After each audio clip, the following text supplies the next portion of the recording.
ये वक्त था क्रिसमस का।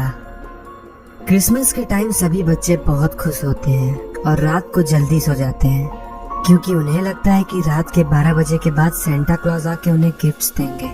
इसलिए सोते समय बच्चे अपने बिस्तर के पास एक थैली या जूते का सॉक्स रखते हैं ताकि सेंटा उस थैली में गिफ्ट्स रख सके। मैं भी बचपन में ऐसा ही करता था, पर मुझे इस बात का कोई विश्वास नहीं था, क्योंकि मुझे ऐसा लगता था कि सेंटा क्लॉज जैसा कुछ भी नहीं होता और ये गिफ्ट्स मेरे मम्मी पापा ही रख के जाते हैं। पर जब मम्मी पापा से मैं ये बात पूछता तो वो ये बात एक्सेप्ट ही नहीं करते, जिस वजह से मुझे सेंटा क्लॉज को ढूंढने की चाहत और बढ़ जाती थी।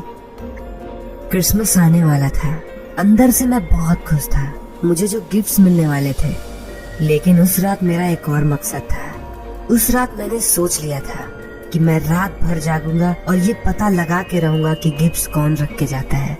क्या वो सच में सेंटा क्लॉज है या मेरे मम्मी डैडी ऐसा करते हैं? उस वक्त मेरे मन में इस बात की क्यूरियोसिटी थी। उस रात घर में सब सो रहे थे और मैं 12 बजने का इंतजार कर रहा था। मैं अंदर से बहुत एक्साइटेड था। मुझे ये देखना था कि गिफ्ट्स कौन रख के जाता है, और यही सब सोचते हुए मुझे पता ही नहीं चला कि कब मेरी आंख लग गई। अभी कुछ वक्त ही बीता था कि कुछ आवाजें सुनकर मेरी नींद खुल गई। मुझे लगा कि सेंटा क्लॉज आ गए।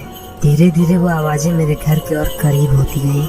मैं जल्दी से उठ के खिड़की के पास गया, एंड टू माय सरप्राइज ये सेंटा क्लॉज ही थे, riding his reindeer up in the sky. मैं तुरंत घर से निकलकर उनका पीछा करने लगा।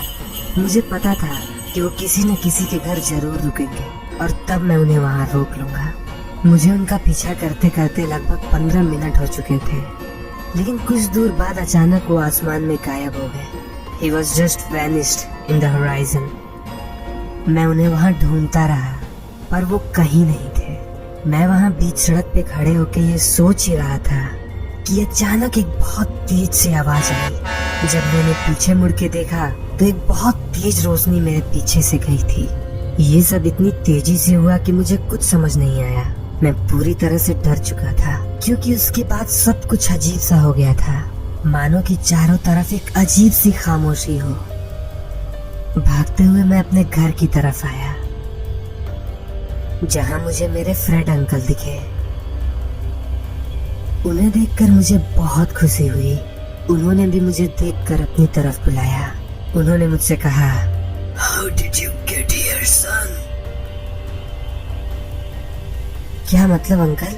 मैं तो तभी अचानक मुझे याद आया, अंकल फ्रेड को गुजरे तो लगभग 2 साल बीत चुके हैं। इस रियलाइजेशन के बाद जब मैंने अंकल फ्रेड की तरफ देखा तो वहाँ कोई नहीं था।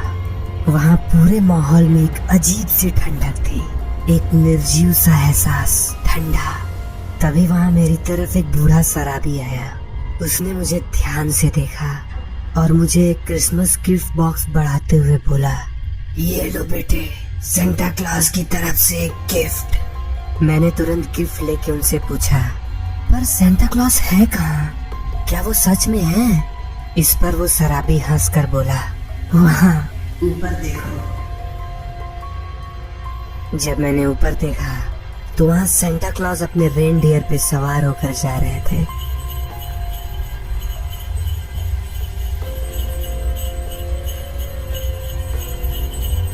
मैं ये सब देख के बिल्कुल भौचक्का सा रह गया।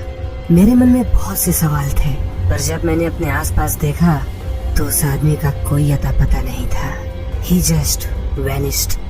वापस आकर मैं अपने रूम में सो गया। अगले दिन जैसे ही मैं उठा, मैंने तुरंत वो गिफ्ट बॉक्स खोला। उस बॉक्स में एक चिट्ठी थी जिसमें लिखा था, तुम्हारा क्रिसमस गिफ्ट, जिंदगी।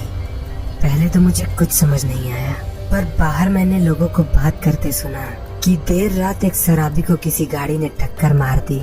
जब मैं जाकर देखा तो ये वही जगह था जहां रात में मैं आया था, और ये शराबी कोई और नहीं, वही आदमी था जो रात में मुझे मिला था।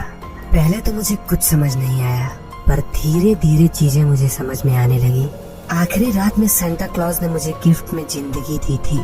इसका मतलब मैं समझ गया था, असल में गाड़ी से टक्कर मेरी हुई थी। रात में रोड पे जब मेरे पीछे से तेज आवाज आई थी, वो एक तेज रफ्तार गाड़ी की थी। I was dead on the spot. इसी वजह से मैं अपने अंकल फ्रेड को देख पा रहा था और इसी वजह से उन्होंने मुझसे पूछा था, how did you get here son? क्योंकि आफ्टर डेथ मैं मरे हुए लोगों के डायमेंशन में पहुंच गया था। नो वंडर उनके डायमेंशन में चीजें इतनी डरावनी और बेजान हैं। पर सेंटा ने ये सब बदल दिया था और क्रिसमस गिफ्ट में मेरी जिंदगी वापस दी। लेकिन इस संसार का एक नियम है, जहाँ एक मौत लिखी होती है वहाँ एक मौत होनी तय है। मेरी जगह उस शराबी ने ले ली थी, जिसका इस दुनिया में कोई न रहा होगा, जिसने अपनी जिंदगी कुर्बान कर दी बस मेरी जान बचाने के लिए। मैंने ये बात अब तक किसी को नहीं बताई, पर आज मैं आप सबको ये बात बता रहा हूँ। आप जिसे भी मानते हो, सेंटा क्लॉज, ईश्वर, अल्लाह, भगवान, वो सच में होते हैं और मैंने उन्हें